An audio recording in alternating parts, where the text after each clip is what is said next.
Stéphanie, pressée après avoir terminé son repas, avait un besoin urgent d'aller aux toilettes. Elle demanda donc à la serveuse où elle se trouvait et fut dirigée vers l'endroit. Cependant, en arrivant, elle constata que les toilettes étaient déjà occupées par un autre client. Ne pouvant plus se retenir, elle aperçut une porte battante menant à la cuisine. Curieuse, elle jeta un coup d'œil à travers la porte, mais ce qu'elle vit la laissa perplexe. Elle décida alors d'entrer dans la cuisine, et ce qu'elle y découvrit la choqua profondément, au point de lui donner envie de vomir. Tout était sale et repoussant. Une pile d'assiettes sales s'entassait près de l'espace de cuisson. De la viande crue était laissée à l'air libre avec des dizaines de mouches posées dessus. Les femmes qui préparaient la nourriture avaient les cheveux sales, et leurs tabliers blancs étaient tachés de toutes sortes de substances, comme s'ils n'avaient pas été lavés depuis longtemps. Le sol était crasseux, et des rats se promenaient librement dans la cuisine. Stéphanie aperçut ensuite la chef cuisinière, une femme corpulente à la peau foncée, vêtue d'une robe sans manches. Ses dents étaient jaunies, et elle arborait des poils épais sous les bras, ce qui la rendait encore plus repoussante. Stéphanie la regarda se gratter l'aisselle avec la cuillère qu'elle utilisait pour cuisiner, avant de remuer la soupe avec la même cuillère sans la laver. Répugnée, Stéphanie eut presque envie de vomir. Elle se tenait le ventre d'une main et se couvrait le nez et la bouche de l'autre pour atténuer l'odeur nauséabonde qui régnait dans la cuisine. Dégoûtée et déçue, elle retourna dans le restaurant. Dès qu'elle en sortit, elle se précipita dehors pour vomir tout ce qu'elle avait mangé, incrédule face à ce qu'elle venait de voir. Stéphanie avait grandi en prenant l'habitude d'acheter de la nourriture dans divers restaurants, car elle était trop paresseuse pour cuisiner chez elle. Elle connaissait tous les meilleurs et les plus récents restaurants et cantines de l'État, et elle avait mangé dans chacun d'entre eux. Chaque soir, elle choisissait un nouvel établissement à tester. Son amie, Nana, essayait souvent de lui conseiller de ne pas manger dehors tout le temps, en lui disant « Tu sais, il est moins cher et plus sain d'acheter des ingrédients au marché et de cuisiner toi-même. Pourquoi préfères-tu toujours gaspiller de l'argent pour de la nourriture cuisinée ailleurs ?» Mais Stéphanie refusait d'écouter, convaincue qu'il n'y avait rien de mal à manger à l'extérieur. C'était une habitude bien ancrée en elle depuis son enfance. Ses parents, constamment occupés par le travail et les affaires, n'avaient jamais le temps pour leurs enfants, ni pour les tâches ménagères. Monsieur et Madame Hamaka avaient eu la chance d'avoir 3 enfants, qu'ils avaient nommés Stéphanie, Roméo et Néa. Mais dès que les enfants commencèrent à aller à l'école, leurs parents cessèrent de leur accorder l'attention nécessaire. Le matin, avant de partir à l'école, leurs parents leur donnèrent de l'argent pour se nourrir, et l'après-midi, ils devaient acheter leur déjeuner chez un vendeur de nourriture près de chez eux. Le soir, ils achetaient leur dîner et mangeaient seuls, avant que leurs parents ne rentrent du travail. Stéphanie, l'aînée, endossa le rôle de mère au sein de la famille. Cependant, elle ne savait pas cuisiner, car sa mère ne lui avait jamais appris. Leur père était un chauffeur renommé, souvent en déplacement, parfois absent pendant 2 ou 3 mois. Il ne s'inquiétait pas de la maison. Tout ce qui l'intéressait, c'était l'aspect financier. Quant à leur mère, elle était une commerçante à plein temps, dont la boutique se trouvait en plein cœur du marché. Toujours occupée de l'aube au crépuscule, elle quittait la maison très tôt pour éviter le trafic et ne rentrait que lorsque les enfants étaient déjà endormis. Stéphanie apprit donc à s'occuper d'elle-même et de ses frères et sœurs en l'absence de leurs parents. Elle s'habitua à la vie de rue et à ses habitudes. Les 3 enfants en vinrent à préférer les snacks et la nourriture de rue aux plats faits de maison. Peu de temps avant que Stéphanie ne termine l'université, elle perdit son père dans un tragique accident. Ses frères et sœurs commencèrent alors à accompagner leur mère au marché pour l'aider dans les ventes, car le commerce prospérait et elle prenait de l'âge. Elle avait besoin de plus d'aide sur place. Après avoir obtenu son diplôme universitaire, Stéphanie fut envoyée dans une région reculée du pays pour enseigner dans le cadre d'un service obligatoire. Une fois sur place, elle s'acclimata rapidement à son nouvel environnement.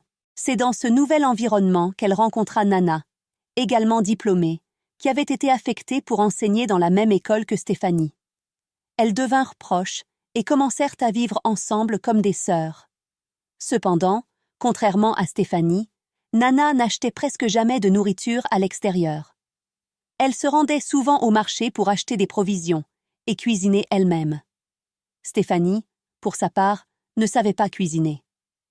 Dès qu'elle s'installa dans son nouvel environnement, Stéphanie se mit à explorer les alentours à la recherche de vendeurs de nourriture de rue et de restaurants, voulant découvrir ceux qui proposaient des repas abordables et savoureux. Chaque jour, elle mangeait dans un restaurant différent pour tester leurs plats. Nana remarqua que Stéphanie n'acheta ni casserole ni assiette pour cuisiner à la maison, et elle trouva étrange que Stéphanie préfère toujours manger dehors au lieu de cuisiner. Un jour, Nana lui dit « Tu sais, il est plus sûr et moins cher d'acheter des ingrédients au marché et de cuisiner toi-même. Pourquoi préfères-tu gaspiller ton argent en achetant de la nourriture préparée à l'extérieur ?» Mais Stéphanie se vexa et lui répondit sèchement « Est-ce ton argent? Est-ce que je t'ai déjà demandé de l'argent? En quoi mes choix de vie te concernent-ils » Nana, se sentant intrusive, s'excusa et lui expliqua qu'elle cherchait simplement à veiller sur elle. Pourtant, malgré tous les conseils de Nana, Stéphanie ne changea pas son habitude d'acheter et de consommer de la nourriture à l'extérieur. Un beau jour, alors que Stéphanie et Nana rentrèrent du travail, un jeune homme très séduisant et riche s'approcha d'elle. « Bonjour, bon après-midi. Je m'appelle Roméo, » dit-il. Il demanda à parler en privé avec Stéphanie et lui confia qu'il l'aimait bien.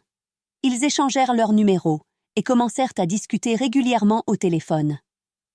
Roméo était un homme d'affaires prospère, possédant de nombreuses succursales dans le pays. Il emmenait souvent Stéphanie dans des restaurants chics et coûteux, et il ne fallut pas longtemps pour qu'elle tombe amoureuse de lui. Un jour, Roméo décida de rendre visite à Stéphanie chez elle. Elle l'accueillit chaleureusement et lui offrit une boisson. Alors qu'ils discutaient, le ventre de Roméo commença à gargouiller et il confia à Stéphanie qu'il avait très faim. Il lui demanda de lui préparer un repas pour goûter à sa cuisine. Il proposa même de l'accompagner au marché pour acheter des ingrédients. À sa grande surprise, Stéphanie lui répondit que cuisiner serait une perte de temps et suggéra d'appeler plutôt un de ses restaurants chics pour commander un bon plat. Roméo refusa et insista pour goûter la cuisine de Stéphanie. Voyant qu'il était sérieux, Stéphanie finit par lui avouer « Je suis désolée, Roméo, mais je ne sais pas cuisiner. » Roméo fut surpris que Stéphanie, une femme aussi belle et sophistiquée, ne sache pas cuisiner. Déçu, il quitta brusquement la maison de Stéphanie. Lorsque Nana rentra à la maison, elle trouva Stéphanie allongée sur le lit, l'air triste. Inquiète, elle lui demanda ce qui n'allait pas, mais Stéphanie refusa de se confier.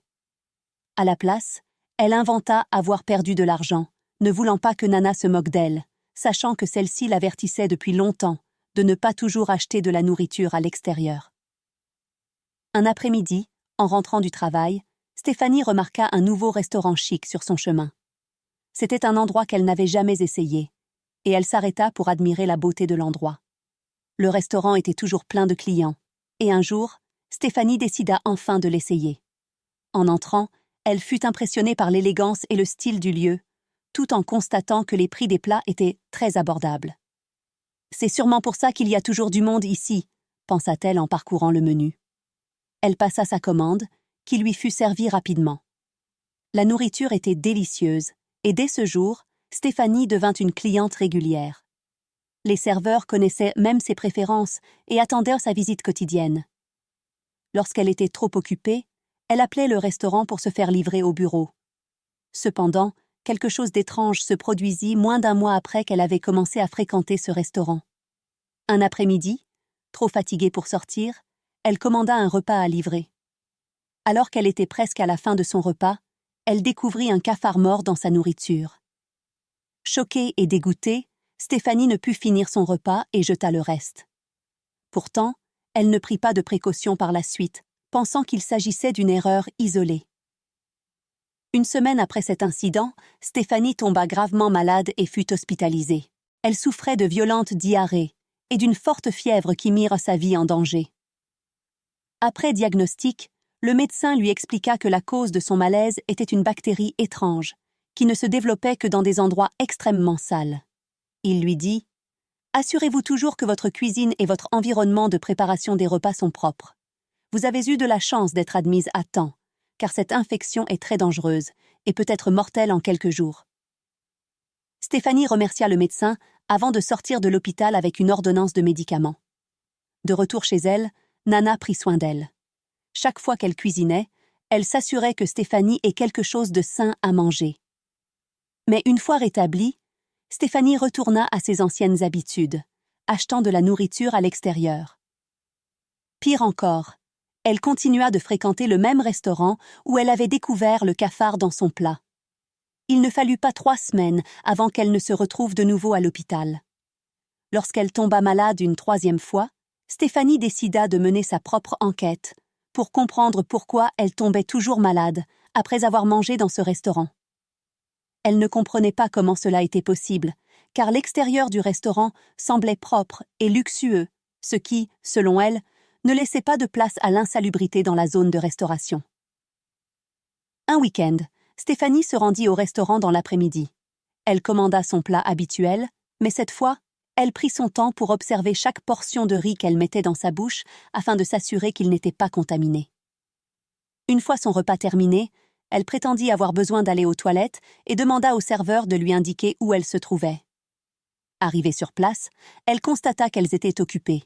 Alors elle décida d'en profiter pour explorer un peu le restaurant. En s'aventurant dans le couloir, elle aperçut une porte battante qui menait à la cuisine. Curieuse, elle jeta un coup d'œil à travers la porte et fut horrifiée par ce qu'elle vit. Des piles d'assiettes sales s'entassaient près de l'espace de cuisson. De la viande crue était laissée à l'air libre, couverte de mouches. Les femmes qui préparèrent la nourriture avaient les cheveux sales, et leurs tabliers blancs étaient tachés de toutes sortes de substances, comme s'ils n'avaient pas été lavés depuis des mois. Le sol était crasseux, avec des rats se promenant librement dans la cuisine. Stéphanie remarqua la chef cuisinière, une femme corpulente à la peau foncée, vêtue d'une robe sans manches. Ses dents étaient brunes, et des poils épais sous ses bras la rendaient encore plus répugnante. Stéphanie eut envie de vomir. Elle retourna précipitamment au restaurant et s'assit comme si de rien n'était, bien que son estomac se tordît à l'idée que d'autres restaurants, même ceux qu'elle jugeait propres et dignes de confiance, pouvaient être dans le même état. De retour chez elle, Stéphanie était très honteuse et regretta de ne pas avoir écouté les conseils de Nana par le passé. Ce jour-là, elle prit une décision. Elle allait commencer à préparer ses propres repas. Elle nettoya soigneusement sa cuisine, puis consulta des tutoriels en ligne pour apprendre à cuisiner. Elle se rendit au marché pour acheter des ustensiles de cuisine et des ingrédients. Ce soir-là, en rentrant à la maison, Nana fut surprise de voir Stéphanie dans la cuisine. Elle enfila ses vêtements d'intérieur et rejoignit Stéphanie pour l'aider à préparer le repas. Le plat n'était peut-être pas aussi beau et sophistiqué que ceux que Stéphanie achetait habituellement au restaurant, mais il avait un goût délicieux, et elle savait qu'il avait été préparé avec soin et dans de bonnes conditions d'hygiène. Stéphanie continua d'apprendre à cuisiner, à la fois grâce à l'Internet et aux conseils de Nana. Elle cessa de manger dehors et commença à apporter ses propres repas au travail. Ses collègues furent étonnés de la voir apporter son déjeuner, et parfois, ils se joignaient même à elle pour partager le repas. Un jour, Roméo revint et s'excusa pour l'avoir quittée brusquement, après avoir découvert qu'elle ne savait pas cuisiner. Au lieu de l'encourager et de la soutenir dans la bonne direction, il avait choisi de partir. Ils réglèrent leurs différends et se marièrent quelques mois plus tard. La leçon morale de cette histoire nous rappelle que tout n'est pas aussi propre qu'il y paraît. Prenez le temps de vérifier l'endroit où la nourriture que vous achetez est préparée, peu importe votre emploi du temps chargé. Il est également essentiel de consacrer du temps à vos enfants. Lorsque vous aimez quelqu'un, ayez toujours son intérêt à cœur. Ne vous éloignez pas simplement à cause d'un défaut qui vous déplaît. Cherchez plutôt à voir s'il est prêt à s'améliorer ou à changer.